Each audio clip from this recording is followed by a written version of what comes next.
Mateus 9. E entrando no barco, passou para o outro lado e chegou à sua cidade.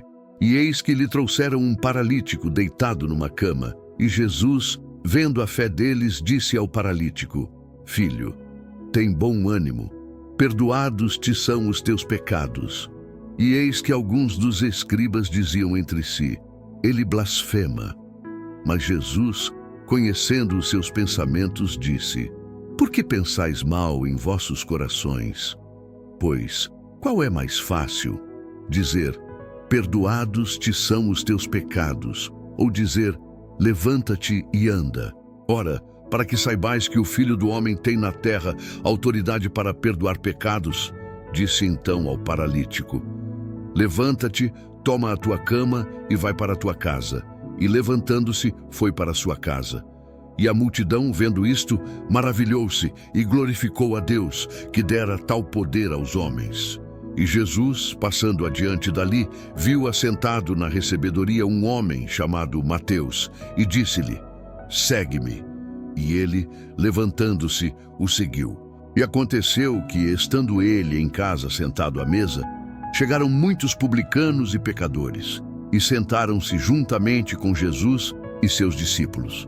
E os fariseus, vendo isto, disseram aos seus discípulos: Por que come o vosso mestre com os publicanos e pecadores?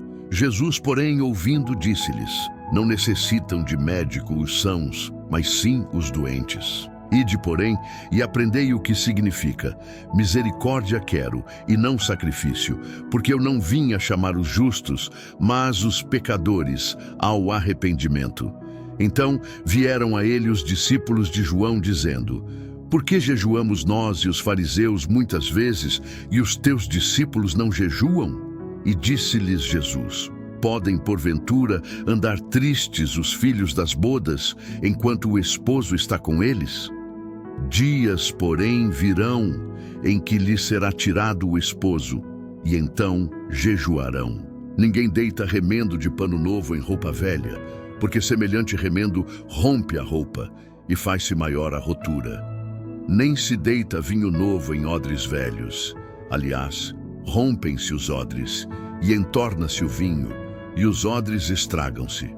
Mas deita-se vinho novo em odres novos, e assim ambos se conservam. Dizendo-lhes ele estas coisas, eis que chegou um chefe e o adorou, dizendo: Minha filha faleceu agora mesmo, mas vem, impõe-lhe a tua mão, e ela viverá. E Jesus, levantando-se, seguiu-o, ele e os seus discípulos. E eis que uma mulher que havia já 12 anos padecia de um fluxo de sangue, chegando por detrás dele, tocou a orla de sua roupa, porque dizia consigo: Se eu tão somente tocar a sua roupa, ficarei sã. E Jesus, voltando-se e vendo-a, disse: Tem bom ânimo, filha, a tua fé te salvou. E imediatamente a mulher ficou sã.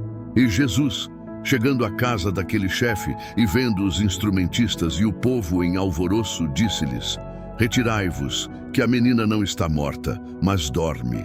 E riam-se dele. E logo que o povo foi posto fora, entrou Jesus e pegou-lhe na mão, e a menina levantou-se. E espalhou-se aquela notícia por todo aquele país. E partindo Jesus dali, seguiram-no 2 cegos, clamando e dizendo: Tem compaixão de nós, filho de Davi. E quando chegou à casa, os cegos se aproximaram dele, e Jesus disse-lhes: Credes vós que eu possa fazer isto?